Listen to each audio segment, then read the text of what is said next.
SatAM's run on the USA Network back in the mid-90s, personally, was probably the worst thing that ever happened to the series. I mean, when I first found out that SatAM was on the USA Network, I was in school, and it was during the summer, I think, of '97, I believe. And I was part of this vocational some kind of a summer program, vocational summer program, where you kind of got like a taste of what it's going to feel like to live in a dorm with other people.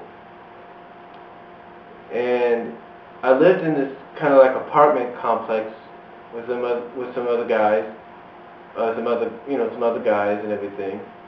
And we went to work, and we had various jobs to take care of at other, at the universities or little small businesses, and we got paid for it. But I remember one morning waking up real early, getting ready for work. And I remember tuning on the USA Network, because at the time USA Network still had the Cartoon Express, or in this case it was renamed the Extreme Action Hour. And I remember tuning it on, and I saw Sonic SatAM on there, and I'm like, oh my God. This is where it ended up. It ended up, and I'm like, oh my God, this is where it ended up. Basically what happened is that USA, I guess, had bought the rights to air SatAM as a weekday morning show. The only bad thing about it, though, was, because even though I didn't see this during some of the episodes I saw, the only bad thing about it was that what I saw later on from some of the episodes that people recorded off of USA and that I downloaded off the computers was the fact that they had butchered or edited some of the episodes. The reason I say butchered is because a lot of fans have used that analogy, when it comes to the USA Network run of the series. Because what happens is that USA Network, I guess for time restraints, cut out like chunks of scenery from the episodes. Like for example, in the Doomsday Project episode where Sonic is planting the little mines on the Diamond Glass Dome of the Doomsday Project, that scene is entirely cut out, and instead we go straight to where Sonic's nearly roboticized. Which is kind of weird. But I guess again, due to time restraints, USA had to do it. But this really, pissed a lot of fans off. I mean, they were like, how in the hell can USA Network do this? I mean, this is not even the show, but I guess because part of the deal they made with Dig Entertainment and Sega, they were. But the only reason SatAM had the run it did on the USA Network was because a part of this deal between USA and Dig Entertainment and Sega was for USA to be the place for the world premiere of the Sonic Christmas special, which was Sonic Christmas Blast. And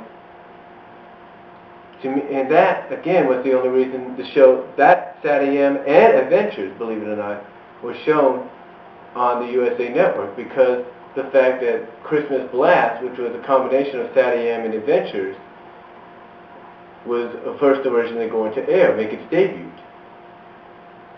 So, again, to me, that's the only reason USA had the deal that it did with Dig Entertainment and Sega to air SatAM, even if it did butcher and edit, as some fans say. They, like I say, they say butchered because they're pissed off about it. Well, they were pissed off about it. Was because, they had this deal to air this Christmas special. But, in closing, again, like I said, I personally believe, and I'm sure a lot of fans agree with me on this, that the run that SatAM had on the USA Network, even though the USA Network is a great network, no doubt about that, but the run that it had on the USA Network wasn't the best run that it should have had. And that if USA was going to do this, they should have just left it the way it was, not, change anything about it. But, yeah, it probably wasn't the best decision to make, it probably wasn't the best deal made, but, what are you going to do? Let's just hope if, let's just hope if USA ever does bring back the cartoon Action Hour or Express, that they don't butcher any more shows like they did SatAM. But one never knows.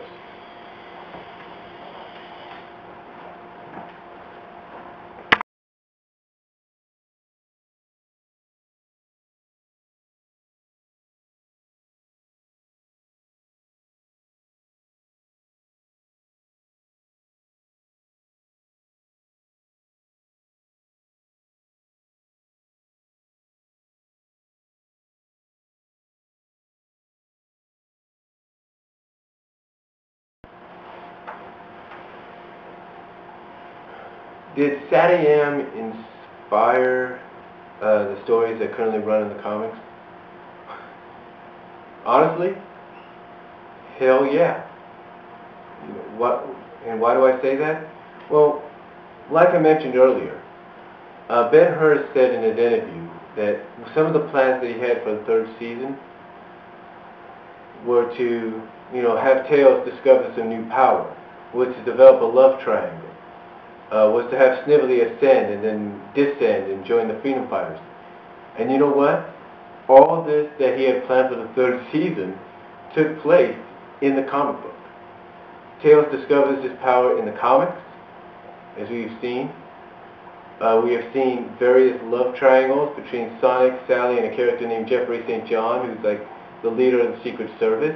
Then later on between Sonic, Sally, and Mina Mongoose. And possibly in the near future with Sonic, Sally, and a character named Monkey Kong, and maybe even if fans maybe want to debate this, if they want to, Sonic, Sally, and Amy. Who knows? I mean, and then of course Snively ascending and descending and joining the Freedom Fighters, that too happened in the comics. I mean, currently he has ascended, along with the Iron Domain in the current storyline. But,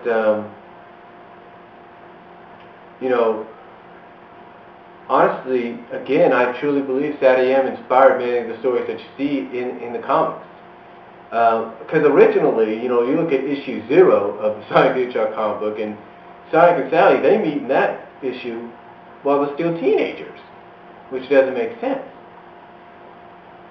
But then later on, the comic kind of starts to merge itself and starts to revamp itself a little bit by taking some of the stories from SatAM and merging them into their continuity. And by doing so, we finally see, just as we did in SatAM, that Sonic and Sally have known each other since they were kids, along with everybody else. But, if anybody was to ask, that question to me, like you have, I truly believe, I would tell them the same thing. Yeah, SatAM did inspire some of the stories in the comic. I mean, you can see that even in the current storylines, and the way they're darker and more dramatic and more action-packed. I mean, you see that. I mean, this is stuff you think to yourself, wow, it's almost like reading an episode of SatAM. That's what it feels like. And I truly believe that, and I'm sure a lot of fans believe that. But yeah, there's no doubt in my mind that SatAM inspired the stories in the comics, and it'll probably inspire more of the stories that come in the future issues of the comics.